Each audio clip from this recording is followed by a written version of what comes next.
Dugaan tindak pidana pembunuhan pada hari Senin tanggal 11 Juli tahun 2022 diduga TKP di Desa Dukuh Sipule, Desa Kluih, Kecamatan Bandar, Kabupaten Batang. Untuk modus operandi, tersangka diduga pada saat itu sedang kalut ada situasi dan kondisi di mana yang menyebabkan tersangka melakukan perbuatan. Berdasarkan informasi dari lapangan, kemudian keterangan saksi-saksi, jadi korban ini punya kebiasaan sering menggunakan perhiasan. Itu awal dari pengungkapan.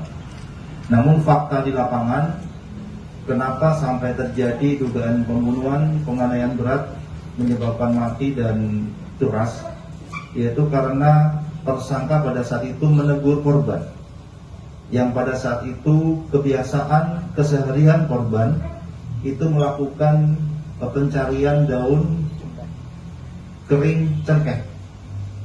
Nah, sehingga itu dijual dalam rangka untuk hidup, untuk makan dan membeli sesuatu. Nah, di situ ada komunikasi dengan kata-kata dengan bahasa Jawa, kurang lebihnya, Mbak, jangan ngambil sesuatu di situ. Selama 3 kali menyampaikan, ditegur, kemudian si mbah ini, si korban menjawab bahwa kenapa tidak boleh dan lain-lain. Nah, karena tadi ada cerita bahwa dan keterangan saksi yang lainnya emosi, kemudian dengan sekuat tenaga menggunakan tangan kanan dengan tangan kosong sehingga sampailah tangan itu memukul di tengkuk leher kanan dari korban. Mengecek bahwa apakah nadinya masih ada, dan seketika itu berdasarkan keterangan tersangka nadinya sudah tidak ada. Dan seketika itu beberapa detik bingung, kemudian berpikir, kemudian mengambil sesuatu dari sekitar rumahnya berupa karung, tali rafia, kemudian beberapa hal yang menjadi barang bukti kami.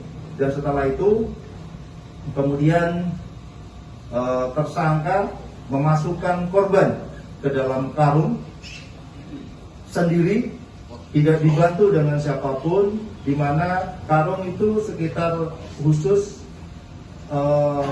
ukuran 50 kg. Kemudian tubuh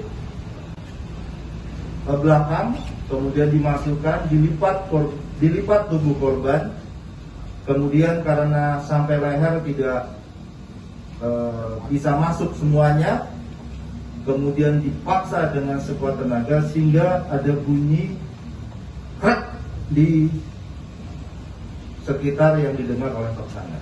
Dan itu bersesuaian dengan hasil visum otopsi dari ahli Kapolda dan lapor secara forensik kami, sehingga bisa menyimpulkan bahwa tersangka dapat dimintakan pertanggungjawaban secara pidana dengan pasal